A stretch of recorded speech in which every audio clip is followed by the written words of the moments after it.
नशामुक्त भारत अभियान आणि संविधान जागर कार्यशाळेचं आज या ठिकाणी उद्घाटन झालंय असं मी सर्वप्रथम जाहीर करते।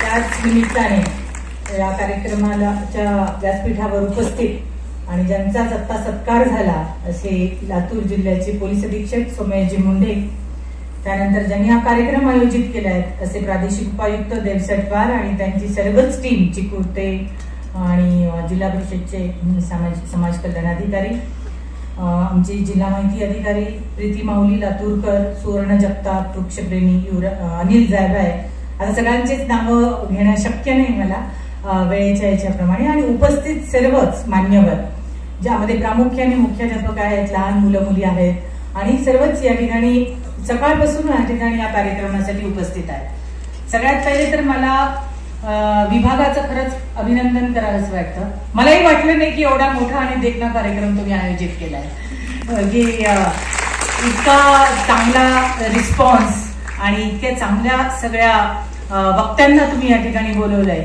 आणि समाजामध्ये जे चाललं आहे किंवा समाजातले जे सर्व विविध घटक आहेत त्या घटकांचा सगळा एक सामूहिक आविष्कारच या व्यासपीठावर आहे।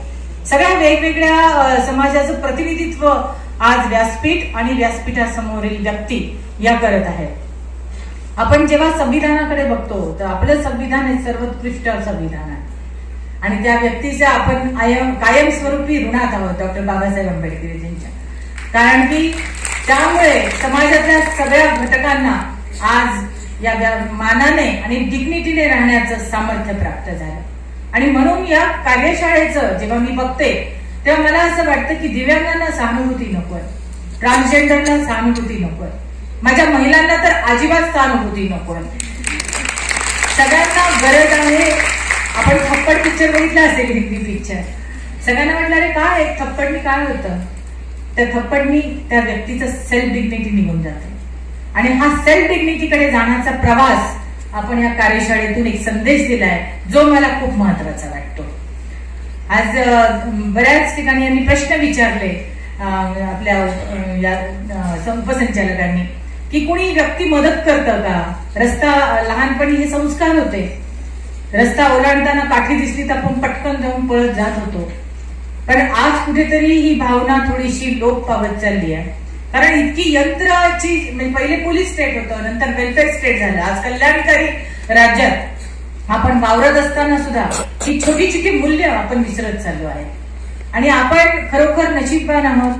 पण त्याचबरोबर समाजामध्ये जर आपण डोळे उघडून पाहिले तर अनेकांना आपल्या कॉन्ट्रीब्युशनची गरज आहे। एक आता आज सत्कार झाला एसपी साहेबांचा, इतकी चांगली मॅरेथॉन त्यांनी आयोजित केली होती आणि या मॅरेथॉनद्वारे आम्हाला समाजामध्ये अनेक घटक त्यांनी त्या ठिकाणी त्यांना दाखवायचे होते, संदेश द्यायचा होता।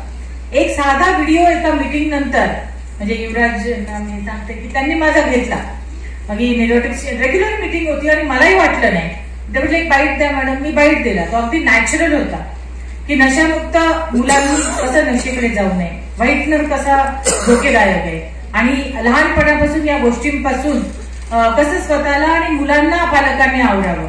आणि मला इतकं आश्चर्य वाटलं, तो व्हिडिओ सगळ्यात जास्त व्हायरल झाला आणि इतके कॉमेंट्स आणि इतके प्रश्न पालकांचे त्याच्यावर होते आणि मला नंतर आत्मपरीक्षण झालं की समाजामध्ये यासारख्या विषयांवर घेऊन किती टेन्शन पालकांमध्ये सुद्धा आहे।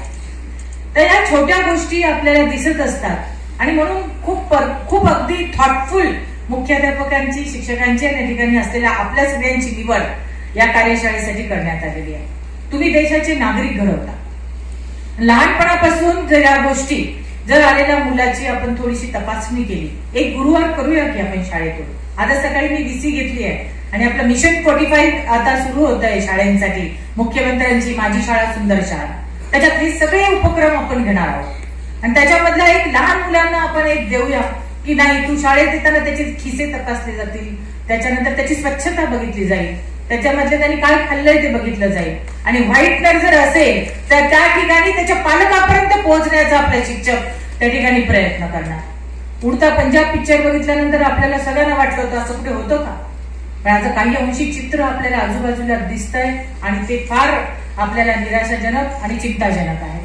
आणि त्यामुळे अशा कार्यशाळेद्वारे आपल्याला पोहोचवण्याचं किंवा आपल्या जवळ पोहोचण्याचं एकमेव कारण आहे की आता आपल्या सगळ्यांचं योगदान खूप महत्वाचं झालेलं आहे. ग्रामीण भागातल्या मुलांना फोकस देण्याचं काम आपल्याला करावं लागणार आहे. त्यांच्या समोर एक उद्दिष्ट देण्याचं काम आपल्याला करावं लागणार आहे. योजना अनेक असतात, कायदे अनेक असतात, पण सगळेच कायद्यानी गोष्टी होतात का? मग तर कुणीच हुंडा घेतला नसता आणि कुठलीच महिला कधी जळाली नसती.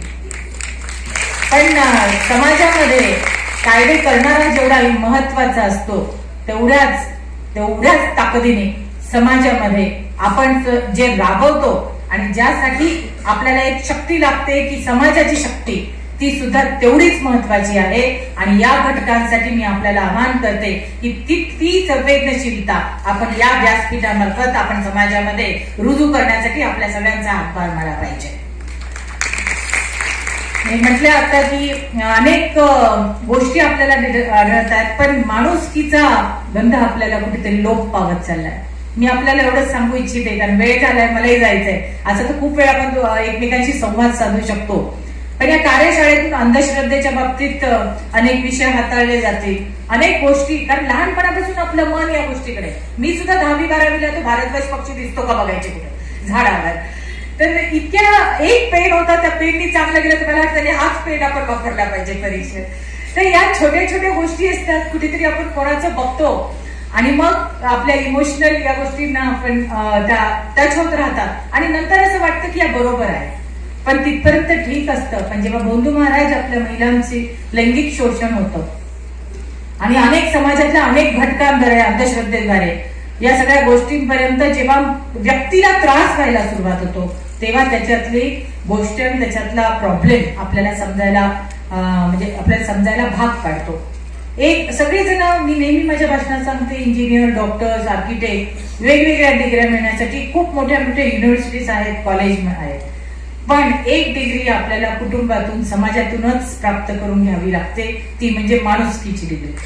आणि या माणुसकीच्या डिग्री प्राप्त आपल्याला व्हायचंय. सगळ्यांना याच्यामध्ये PhD होल्डर व्हायचंय, कारण ती अंगीकृत आपल्यामध्ये माणुसकी आहे. भारतातल्या प्रत्येक मनामध्ये संवेदनशीलता आणि माणुसकी असतेच, ती फक्त जागृत करणं गरजेचं आहे. आज आपल्याकडे अनेक लोकांना, अनेक व्यक्तींना घडवण्यासाठी आपल्याची निवड झाली आहे. या कार्यशाळेद्वारे अनेक मान्यवर व्यक्ती या ठिकाणी वक्ते म्हणून उपस्थित आहेत. त्यांच्या एक्सपर्टाईज नॉलेजचा आपल्याला उपयोग होणारच आहे. आणि हा सर्व कार्यक्रम बांधून ठेवला आहे तो स्वतः विजयजींनी, स्वतः लीडरजींनी. म्हणजे कार्यक्रम किती चांगल्या प्लॅटफॉर्मवर आणि उंचीवर नेता येतो. त्यांच्या प्रत्येक बोलण्यातनं सरस्वती त्यांच्या जीवावर असते असं मला बऱ्याचदा वाटतं.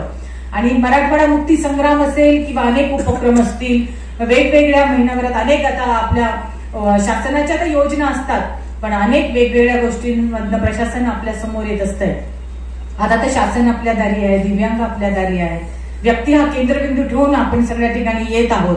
आणि म्हणून या सगळ्या योजना, या सगळ्या गोष्टी, या डिपार्टमेंटच्या सर्व या कार्यशाळेद्वारे जे स्टेक होल्डर्स आहेत, जे वनरेबल घटक आहेत, त्यांच्यापर्यंत पोहोचण्यासाठी ही कार्यशाळा नक्कीच संजीवनी ठरेल, प्रेरणादायी ठरेल आणि दिशादर्शक ठरून लातूर पॅटर्न पुन्हा एकदा निर्माण करेल असा मला विश्वास वाटतो. याच नोटवर मी माझं आपले 2 शब्द संपवते. जय हिंद, जय हिंद.